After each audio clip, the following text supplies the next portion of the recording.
Welcome to this week's In Focus on Whitewater Community Television's WGTV Channel 11. Thanks for joining me. I'm Eric Marsh, Executive Director of WCTV, and I am really happy to be where I am right now. You know, I always want to be around the educated folks at...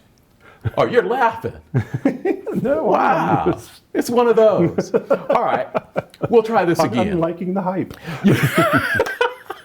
Yeah, the hype is always good. Listen, I have said on more than one occasion that Richmond really isn't the Rose City anymore, and that's not to make people mad. But if we're looking for something to hang our hats on, we should be the city of colleges. You've got, obviously, Ivy Tech, IU East, Bethany Theological Seminary, Earlham College. The one that sometimes maybe gets lost as you're running through that is Purdue Polytechnic. And we've had a chance in the past to speak with Michael Swain from Purdue Polytechnic, and we got invited back, so I must not have been that bad an interviewer. But we're in a new place. Last time, Michael, that we talked to you, we were in Tom Raper Hall on the IU East campus. You were moving some things over into Ivy Tech, and everything kind of seemed to be right there. Yeah. And now, we're in downtown Richmond. What's the deal? Well, couple of things happened. We were in the middle of a move of taking our engineering technology labs and classrooms and offices over into Ivy Tech because it made sense. It was a good partnership. We could spread out a little bit more, had a little bit more room over there than in Tom Raper Hall at IU East.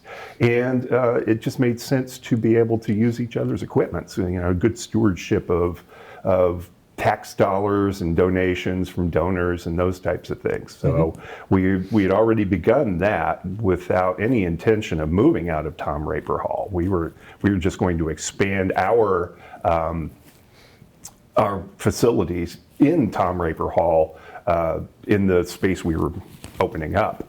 But in the meantime, a statewide agreement between IU and Purdue that had been going on for, I don't know, 40 years, something like that.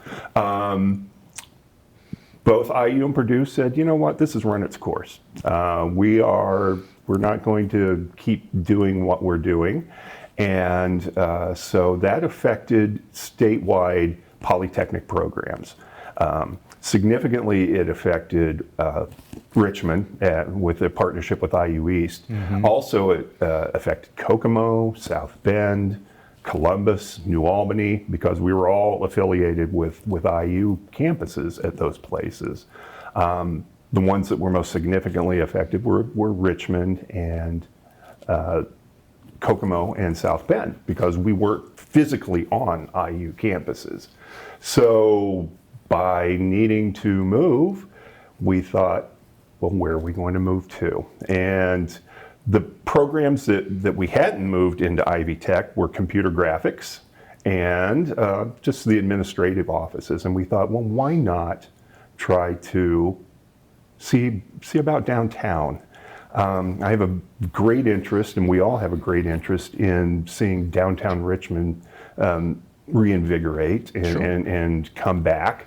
And we partner up with a lot of businesses in Richmond through those programs that I mentioned, the computer graphics programs.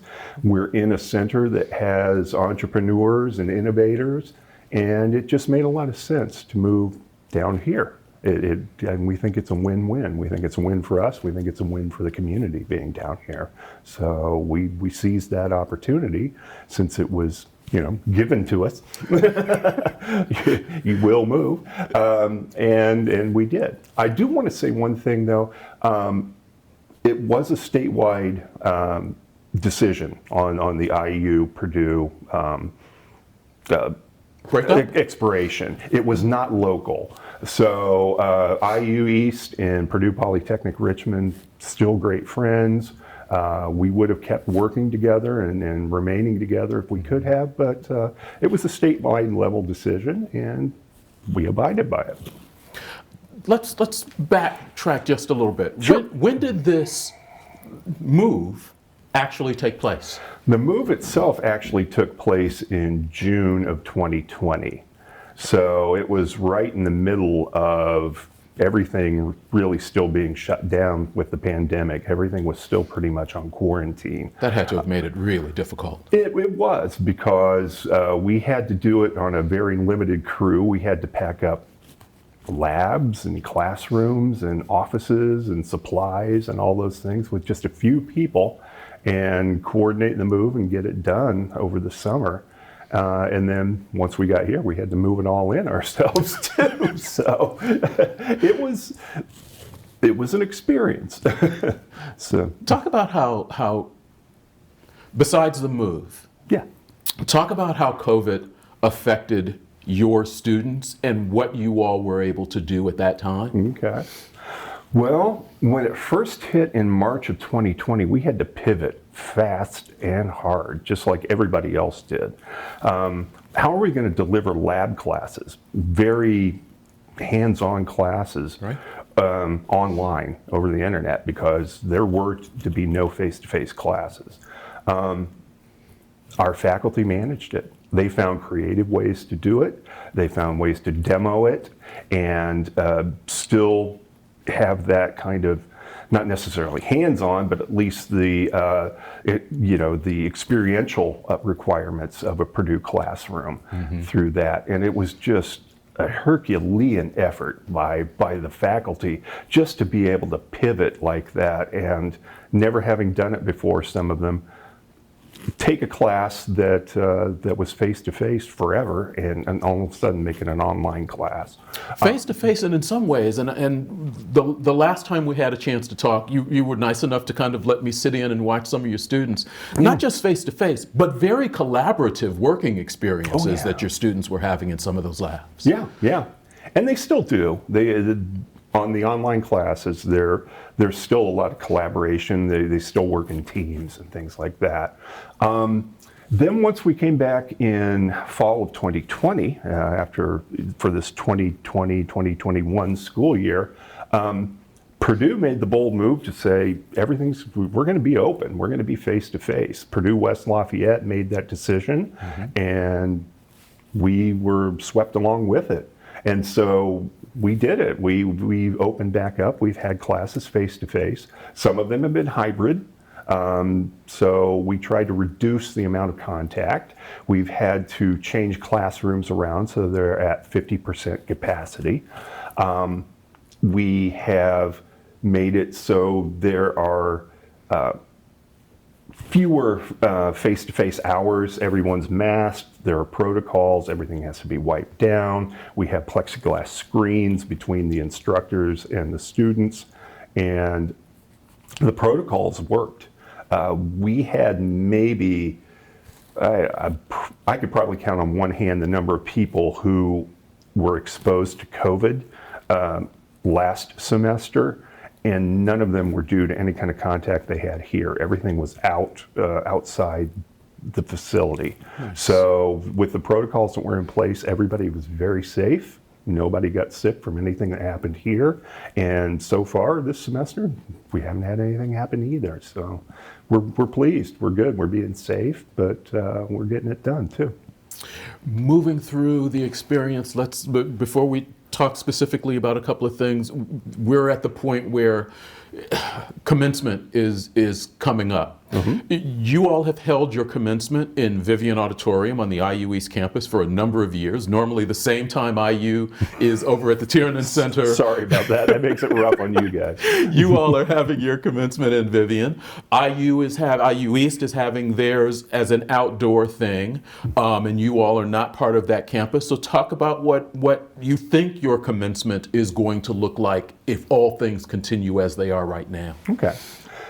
We have a clearer picture of that now. So Purdue West Lafayette, again, the main campus, is doing one large commencement in Ross-Ade Stadium, the Big Ten football stadium they have up there. So they figure that can accommodate the number of people who would want to attend and have enough spacing for everyone to be safe. So everybody is doing outdoor commencements in the Purdue system right now.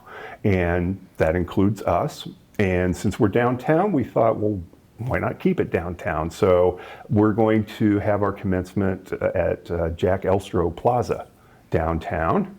and it will be rain or shine. So if there's terrible weather, we may have to cancel, but otherwise they're giving all the graduates ponchos just in case there's a little sprinkle going on. But yeah, we're going to be outside. We're going to have the guests seated in pods, so everybody is socially distanced and safe, and the graduates will have space in between. People will be masked, and we're gonna have a commencement this year. Cool. Yeah. You're watching In Focus on Whitewater Community Television's WGTV Channel 11. We're having a chance to speak with Michael Swain, director of Purdue Polytechnic Richmond, located in downtown Richmond, different than the last time we had a chance to talk. You haven't had a chance to get out probably a ton and meet a lot of your neighbors during the pandemic. But what has been the general feel from the retail establishment with you all down here? I mean, you've got instructors, yourself, you've got students. There's some life down here that you all bring to that. What's kind of been the reaction and the conversation? Everyone's been very receptive. We have a great relationship going on with people now. When we first moved in, everyone was very welcoming to us. We have students here sometimes from 9 in the morning until 9 in the evening, Monday through Thursday. So we have things that are going on. We kind of encouraged our students to get out and try some of the local eateries. And so downtown, the Depot District, and some of the adjacent, close places to go, we're trying to get them to go out and explore and frequent some of the businesses around here. We have a good relationship with the other merchants who are around here, and we get together and talk. When the weather's better, sometimes we go out and just stand on the sidewalk and chat each other up. And yeah, we like it. We think it's a great thing. And then once we have the opportunity and some of these restrictions come off, I think we'll be even more engaged with downtown. And again, with the computer graphics students we have who do web programming, websites, they do animation, they do simulations and game design and those types of things. There are a lot of opportunities for some of the businesses downtown to work maybe with a student or two on some projects and see if there's something that we can do that would help them too. So, talk a little bit about the programs that you do have here, the number of students that you have for those folks that might not be as familiar with the program. Yeah. And talk about how you've been able to grow this from the time it started to now. I assume there's been growth. I assume you continue to bring in students. What kind of projects are they working on? Okay. Well, one of the things that we were pleased was that we didn't, our enrollment was, let's say, flat from last year, but we took that as a win because with not being able to go out and recruit the way that we normally would have, we felt like keeping the status quo, keeping the enrollment, at least where it was and not dropping was a very positive thing for us. One of the things we found too was that the credit hours that our students are taking has gone up. So that means we have more full-time students. And, it helps to have a little bit more revenue, even though the enrollment was flat. So that's all good. Projects, every student either has an internship or a senior project that they do, and that's whether or not they're in computer graphics, as I mentioned, like animation or game design or web programming, or even on the engineering technology side, they're all required to do a senior capstone project. And on engineering technology, that could be mechanical engineering technology or robotics or industrial engineering technology, which is all about processes and planning and quality control and those types of things. So they combine a lot of their projects on the engineering technology side into teams, and they may find an employer, a business, who has a project, a problem or some kind of tweak that they want to do on something, and they turn our students loose on a project with it, and they get a real world problem for their senior project. Has it been a plus, the programs that you have, compared to some others?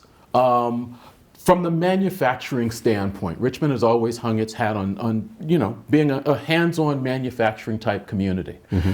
We keep hearing that manufacturing has changed. It doesn't look like it did. Mm-hmm. Some of your students may actually be a little bit closer and using some of the things that manufacturing is using more now. Yeah. Is that a plus in your relationship with the business community and how you're able to work with them? Absolutely, because our students are coming out knowing what this new environment's going to be and what the tools are, and how they're going to collect data. I mean, that's one of the things that's different about industry now is there's almost instantaneous data collection. You can keep track of every process and every output in a factory now through computerized data, and a lot of the things that happen in those facilities are now automated, and so our people know a lot more about it.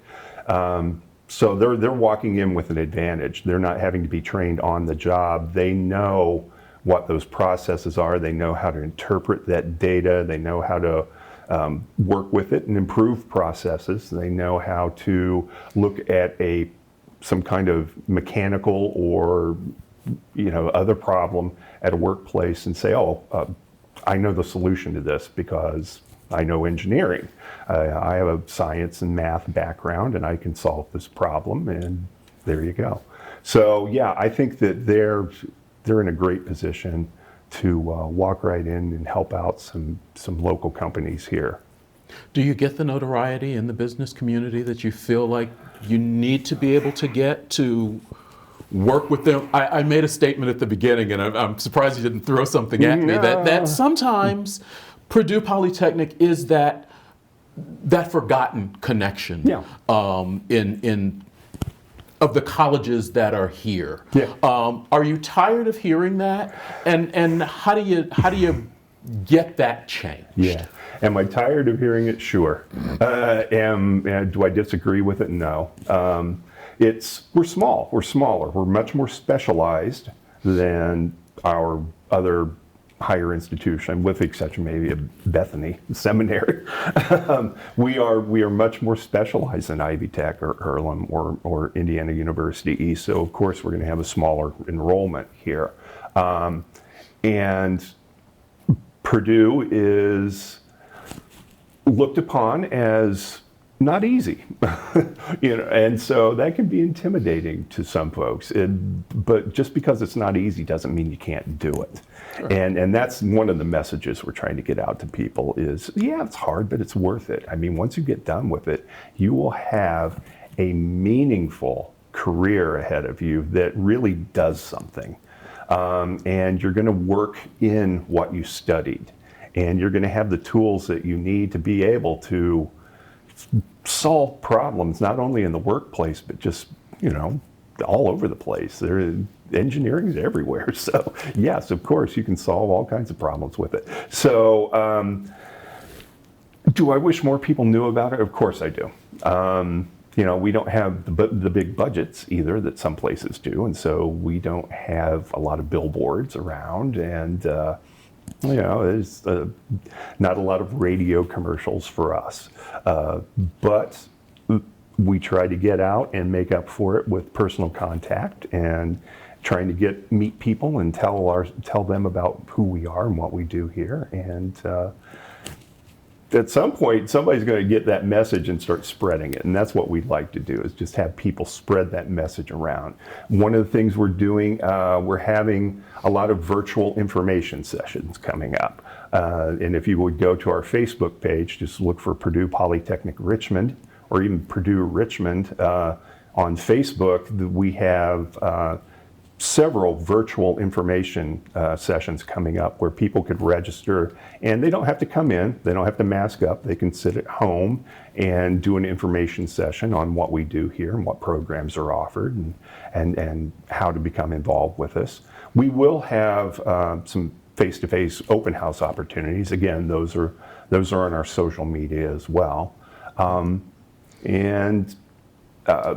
There will be other opportunities that we see coming up. So we're trying to reach out and get people involved. One of the things that I want to be more involved with is, if you look at our region, we have a lot of people walking around with some college. They didn't finish. And love for them to come and take a look at us and see about what would it take to finish with us. What's the advantage? The advantage of finishing? Well, one, the skill sets that I just spoke of would absolutely be a boon for any kind of employment opportunity and good employment, not just entry level stuff. But also, it's still proven that somebody with a college degree will make more money than somebody without. Plus, there's a sense of completion, maybe, that didn't happen before. I was in that position for a while. I didn't finish college as soon as I started it, so I had to come back and finish later. And I get that. I understand how that can maybe feel incomplete for somebody. So I think that's another advantage of doing that. Even the people who have degrees, maybe they have a degree in something they're not using. We have a few certificate programs, like in organizational leadership and human resources management, and again, in industrial engineering, where it's about quality control and process improvement and those types of things. So come in and you can take a short program with us and walk away with a Purdue University certificate in one of those areas. And maybe you can skill up a little bit and kind of move on with the career process if you're stalled out right now. When you say, and I'm going to kind of keep with that, when you say short, are you talking 8 weeks, semester? What kind of opportunities are there? Yeah, we're talking like 6 classes. So instead of the 40 classes or so that you have to take for a bachelor's degree, this would be 6 classes, or at the most, I think we have one that has maybe 10 classes in it. But so you could get it done within a year by going fall and spring and summer. So you could complete one of those certificates in about a year. I'm surprised you don't walk into a high school and go, yo, you can get a degree in gaming and not have every senior in the area I know. show up. Well, a lot of people like to play games, but then it's another thing to create them. I'm honestly, I'm always surprised that we just don't have people beating down our doors for these opportunities. I mean, think about computer games and animation, or robotics. I mean, those are all just really cool things. So I would, we're gonna get there, but it's just we need to help get the word out, and this is helping us. So we appreciate that.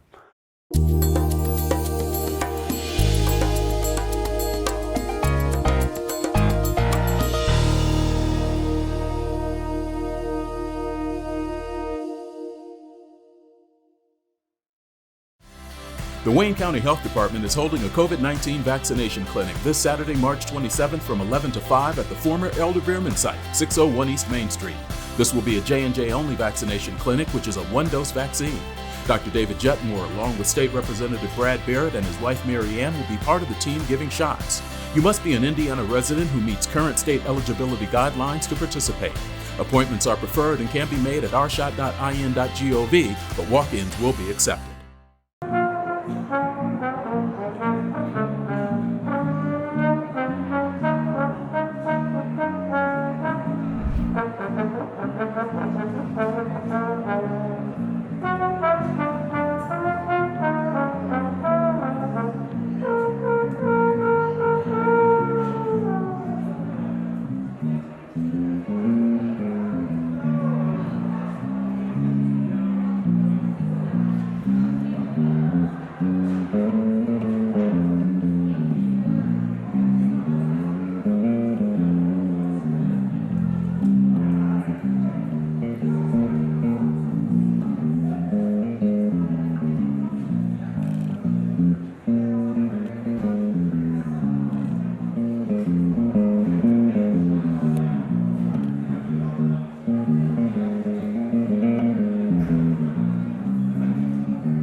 You're watching In Focus on Whitewater Community Television's WGTV Channel 11. Thanks for watching today's program. Whether you're watching it live on Thursday evening at 6, whether you're watching it on our video on demand site, maybe you're at the gym and you're just listening to the audio on Sunday morning on G1013. We appreciate you taking the time.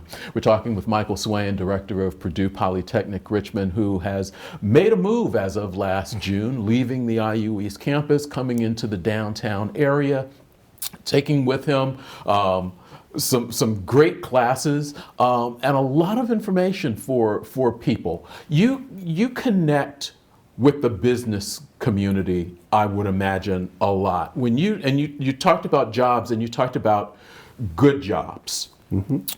Talk a little bit about that, because the conversation is always very much about, yes, there are jobs here, but there aren't jobs that pay good money. You hear about some of the things happening in Lafayette, where you've got, $75,000, $80,000, $90,000 a year with students coming out of there. You talk to folks here, and a lot of them are 12, 15, maybe you get in that $18 an hour range. Mm-hmm. With what your students are learning, what kind of general pay range is there, and with what you're doing here and what you're teaching students and them being able to walk into a manufacturing setting, mm-hmm. is that a way of being able to raise the wages in this community? Because there's a lot of people working, mm-hmm. but there's also a fair amount of people that are working poor, having mm-hmm. to work 2 jobs, sometimes 3 jobs. Is that something that the educational attainment that you're talking about can really help change in this area? I think absolutely it could. The way I like to explain, as far as the manufacturing side goes, engineering technology, you have the person who has the idea on this side, the designer, the person who uses calculations to think up new ways of doing things or new products or things like that. Then you have on this side the person who actually has to build the doggone thing that this person's dreamed up. And they both look at each other and say, you don't understand how my brain works, to each other. And what we do is we work in between. So our people have the technical and scientific knowledge to be able to dream up these things and use problem-solving tools in a scientific way, but then they also have the hands-on experience with the things that are going to be used to make these things. So our people aren't necessarily on the line making the stuff. They are the people who are out there taking care of the problems, or sitting in behind a computer and designing some kind of new product or something. So that's where our people fit into that that environment. And yeah, they come in at some pretty good money. It's one of the ones, honestly, that makes a lot of money, again, is that industrial engineering technology, because it's not just about industry. Everybody's looking for a way to do things more efficiently, and a way to do things, increase their quality while decreasing the cost of doing their business, and finding out ways to streamline processes. That could be, a retail store. That could be, the hospital. Disney loves industrial engineers. And so industrial engineering is not just for industry. It's used all over the place in a lot of different settings. And those people make some pretty good money. So. Talk about your faculty. Talk about the staff that you have here, the kind of experience that they have, what they bring to the programs. You talked a little bit about them being able to kind of stop on a dime, make that pivot that you all had to make in June. Mm-hmm. I'll give you a chance just to kind of brag on some of them and what they're bringing to the table for the students here. Gosh, we have a fantastic faculty. We have a small amount of full-time faculty, but the people we have are so dedicated and so talented. It's just boggles your mind. In computer graphics, Sarah George and Michelle Walker are the 2 people who are full-time with us now. And Sarah brings in an architecture background. She brings in a knowledge of art and design, and then Michelle is so good at user experience and doing things with the gaming side of it, because she is a gamer herself, and so she brings her passion for that into teaching people how to make those. And one of the wonderful things about them is they don't only create students or encourage students who are good computer graphic artists. They also they're good business people too. They build this into it, because in computer graphics, a lot of times you're going to have to be your own advocate. You're going to be maybe an entrepreneur. So you're going to have to know how to deal with clients who don't see things the same way you do. Sarah and Michelle are wonderful at training these people, these students, how to be professional as well as be creative and good designers. On the mechanical side, we have Rex Kanu, who has just years of experience in materials. And so with all the plastics companies that we have around here, that's his specialty. He is an expert in polymers and plastics. And so he's a great resource for the community to have around here, especially those plastics companies. Jim Maley is an industrial engineer who has run companies, and he's done his own businesses, and so he's phenomenal at teaching the industrial engineers. And then Caleb Hale, who is a young guy who works for us. He's our technician. This guy put together an entire automated assembly line with robots and computers and all this. Programmed the whole thing himself, and now we run it to do experiments with. He's just a gem to have here. So yeah, we have great faculty, and then we bring in a lot of adjunct faculty, a lot of part-time people who come in who are experts in their particular area and teach classes in what they do for a living and what they're really good at. And we're fortunate again to have a really passionate group of people who've been with us for a while, who do this, who just love to teach as well as, love their jobs. So there's a growth model that everybody wants to have when you're in education, because we're always told, and it's not knocking people who finish high school, but to do well in today's world, you need a little something extra. It may not be a full-fledged degree. You mentioned certificate. You take 6 classes, you're able to move up. As you look at how you all are able to grow, now that you've made this move, do you kind of have in your head how you think this can go, how you think this can grow Purdue Polytechnic over the next 3 to 5 years, what you think that looks like? Do you expand down here? Do you expand in other areas? What in your mind does that look like? Well, that's a great question. I get one per show. I'm halfway through, so. You've asked a lot of good questions. But, and I say that because I'm buying myself a little bit of time to figure out what you want to tell me and what you need to keep secret. Right, yeah. No, the 3 to 5 year plan is to try to increase the experiential learning and try to connect more with businesses as we do this. Are there a way that we can connect with high schools and with employers and with us here and have some kind of process where people begin with employers maybe while they're still in high school, and then they can continue on with us and keep with the employers and keep having experiences with them as well as the educational experience. That's, it's in the talking stages right now, but that's kind of a dream for us. Is somebody called it a 3-strand rope, where each one of those strands plays a major part in it: the high school, the employer, and us.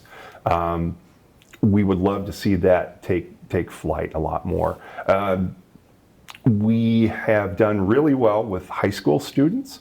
I'd like to see some people return to us who maybe aren't high school students. I'd love to see some non-traditional students come to us. Again, maybe it's just to skill up on a degree they already have, or perhaps get a degree that that they never knew they wanted, but then they got out and kind of got their hands dirty and lived life for a while and thought, well, okay, I get it now. So I really want to do this job, but I want to be at this level when I do it. So I'd love to have some more people like that come and talk to us. We would love to see a more diverse student population here. That's another goal that we have over the next 3 to 5 years, is to see how we can expand the diversity of the programs here. And it's not just ethnic diversity, but also we're pretty male here because it's just, I don't know whether it's easier or more expected or what, but we do have a lot more males who go into this, into the fields of engineering technology. Computer graphics, it's a little bit more of an even male-female type of split. But on the engineering technology side, we'd love to see more females come into this, because honestly, they could do really well for themselves.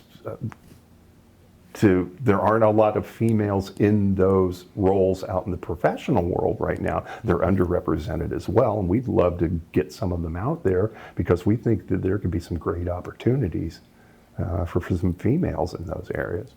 Have you all had conversations as to how you have that conversation, either with those that have already stepped out there and been working, or those high school students, to bring in that diversity? And again, additional females, students of color. Have you had the conversation as to what hasn't been said, or what how the approach needs to change to make that happen? Because I think conversations like that have been out there for a while. We want to have this, but nobody knows exactly how to make that happen. Mm-hmm. Have you taken that next step into what do we need to say, or who do we need to approach, or how do we need to approach people in order to make that change?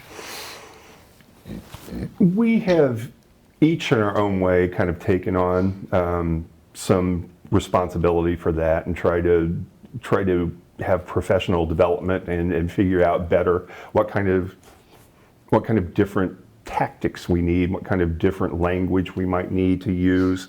Preparation too. If there's a way to talk to kids younger than high school, to get them excited about math and science and the application of those things towards these really cool careers where they get to invent stuff or build things or make computer, worlds, virtual worlds on a computer. If we could get them excited about that and have them maintain that excitement to carry them through high school and come in prepared for it, I think that's one way that we can help with this as well.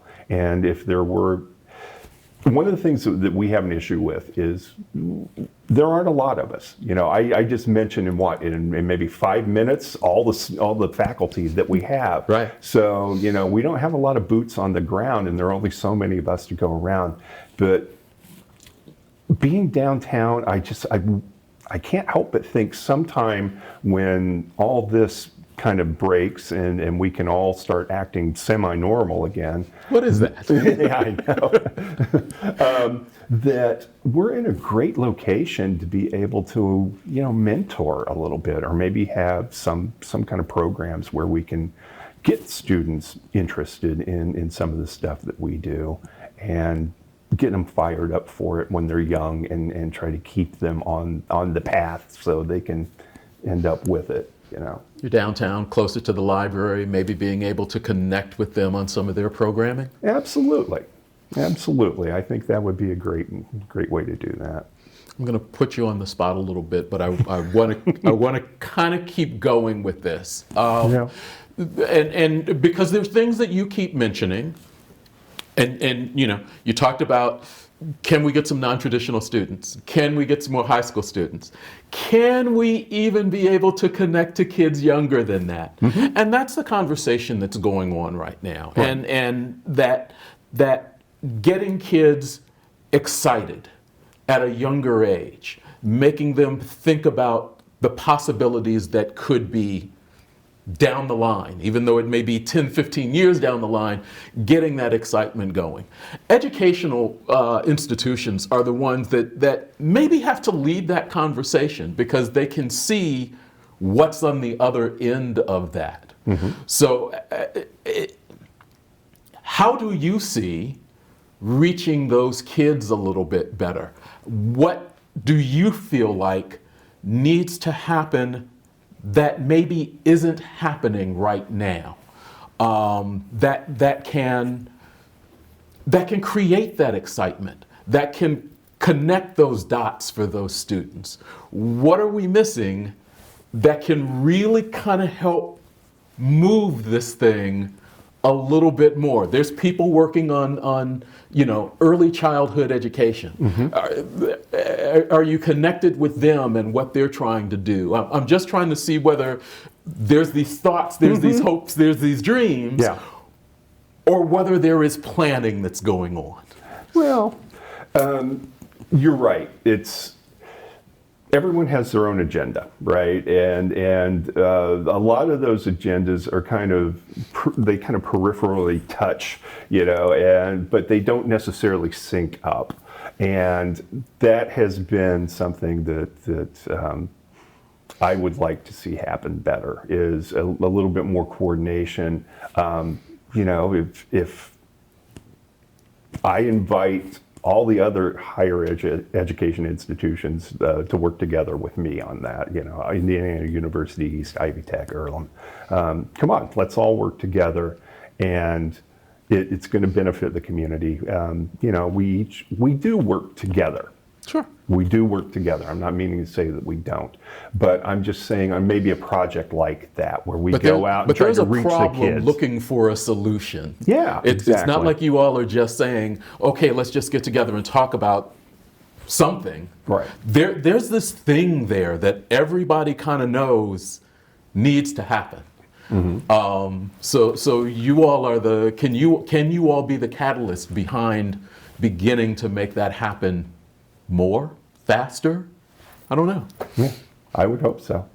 I would hope we could. And again, if we were to team up on this, I think, yeah, that could be possible. I've asked a lot of questions, put you on the spot. Yeah. I want to give you a few minutes. You've kind of got the floor. You've got a camera.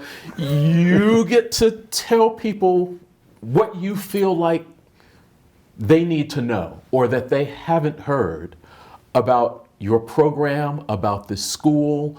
What do you want to say? Well,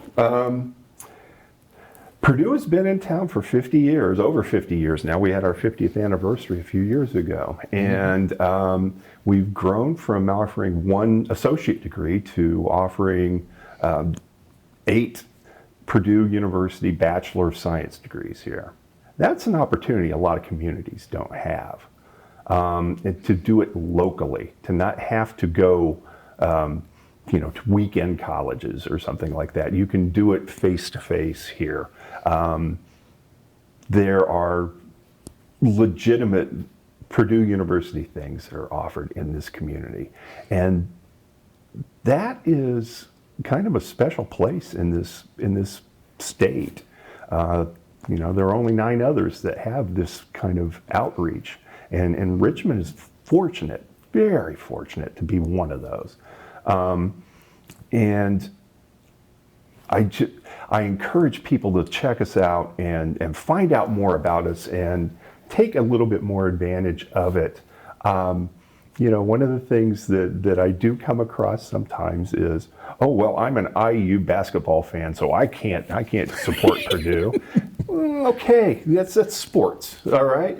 We're talking about real life. We're talking about jobs. We're talking about education. We're talking about, what you can contribute to the community through that education and see for your family through that education. We're not talking about basketball. Come on and give us a try, even though we're black and gold. Give us a shot. It's great stuff that you will learn here. The engineering technology stuff is everywhere. I mean, there's no place that doesn't have engineering involved with it. The cameras that we have here, the chairs we're sitting in, just the structure of this place. It's all engineering. Engineering touches everything. Get involved with it. Don't be afraid, and we'll help you through the math. But what comes out the other side is so inspiring and so satisfying that you can come and say, yeah, that's my thing. I designed that, or I made that, or I made this better. I saved my company, this many hundreds of thousands of dollars through just tweaking a process.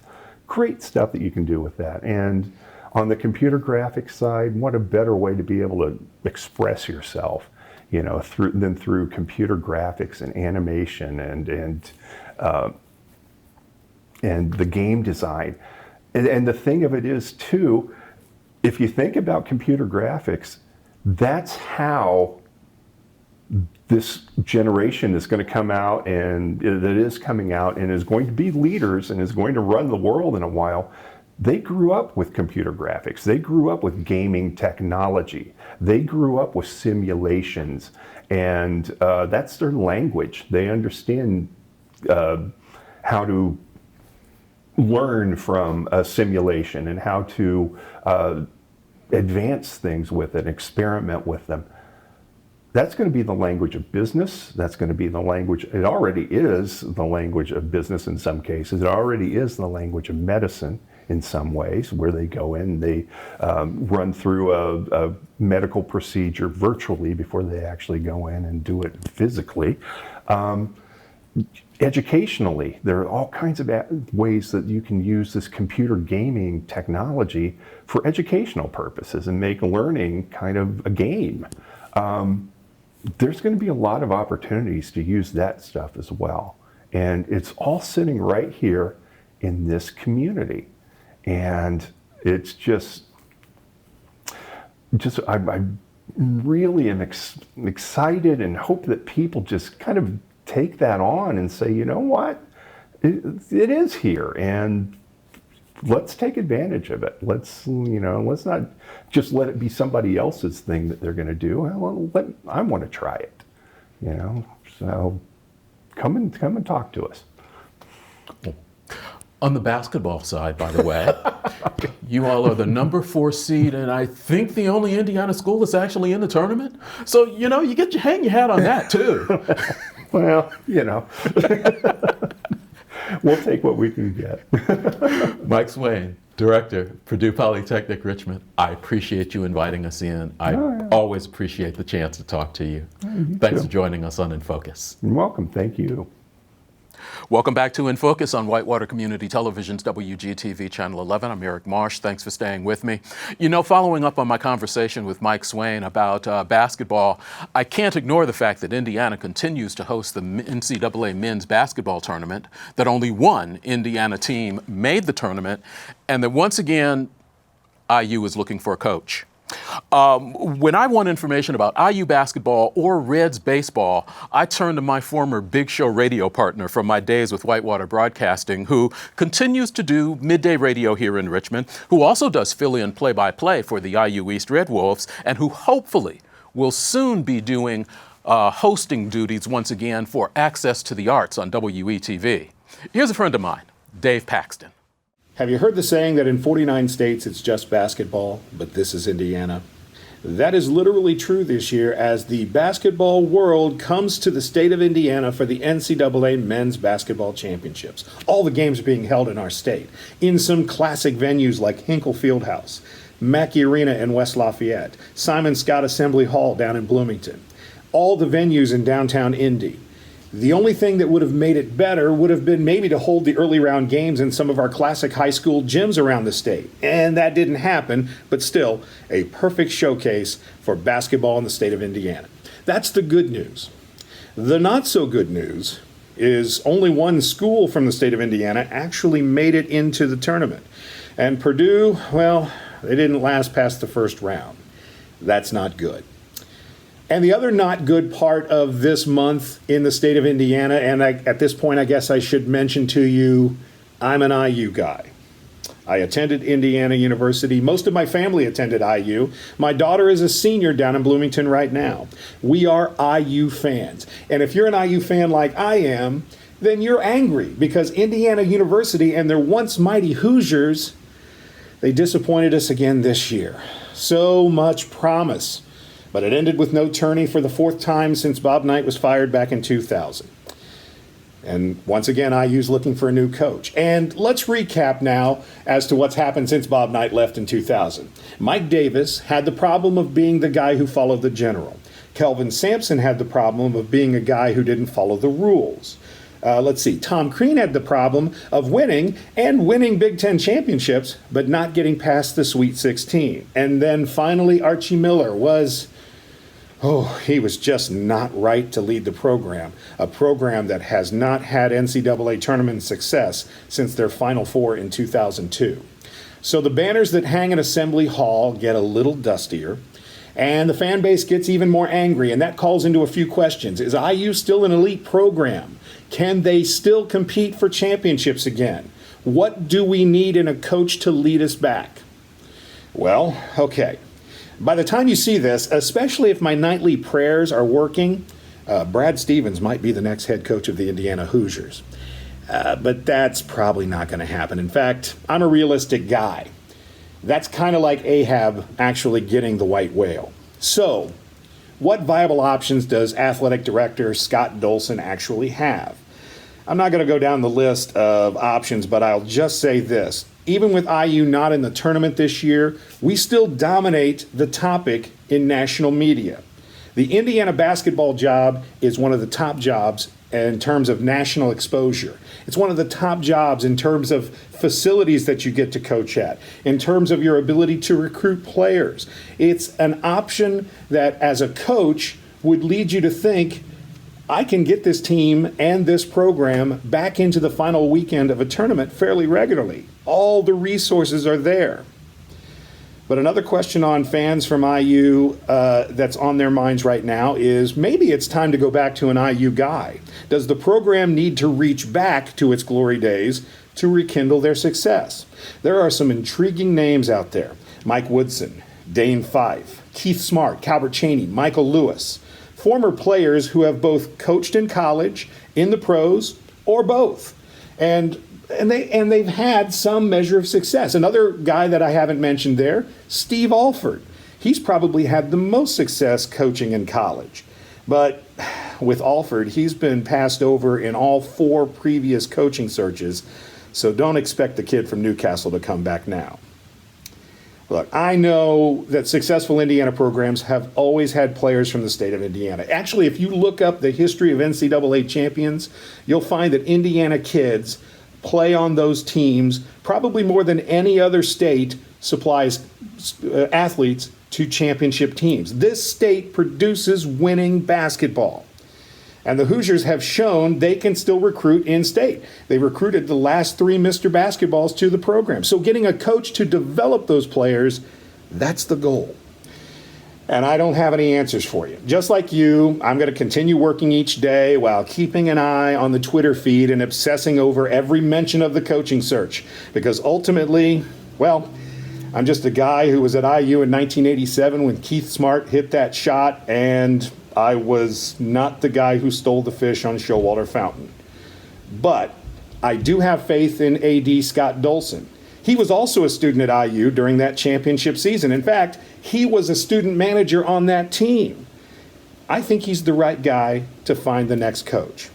And ultimately, I just want to go back to the days of watching my Hoosiers contend for championships. I think we can, and I think it will happen.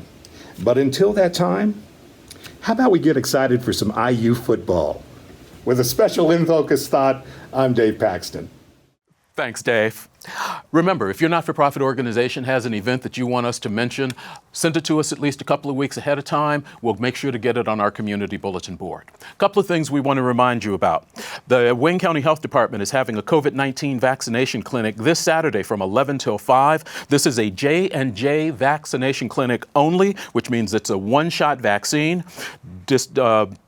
District 56 State Representative Brad Barrett and his wife Mary Ann, along with Dr. Dave Jetmore, will be the guest vaccinators. There will be other people doing it. You can register at ourshot.in.gov, ourshot.in.gov. Again, Indiana residents who meet the current state eligibility guidelines. This is a J&J vaccination clinic only, happening this Saturday from 11 until 5 at the former Elder Beerman site. Want to get out and enjoy some evening air? Do that with Worm Moonlight. It's a full moonlight hike at Cope Environmental Center this Sunday from 7:30 till 9:30. For information, visit copeenvironmental.org. The Richmond Parks and Recreation Department is having a drive-through Easter egg hunt on Saturday. If it rains, then the rain date will be April 3rd. That's from 12 to 3 at Glen Miller Park. Free events and prizes. And if you need more information, check out the Parks and Recreation Department Facebook page.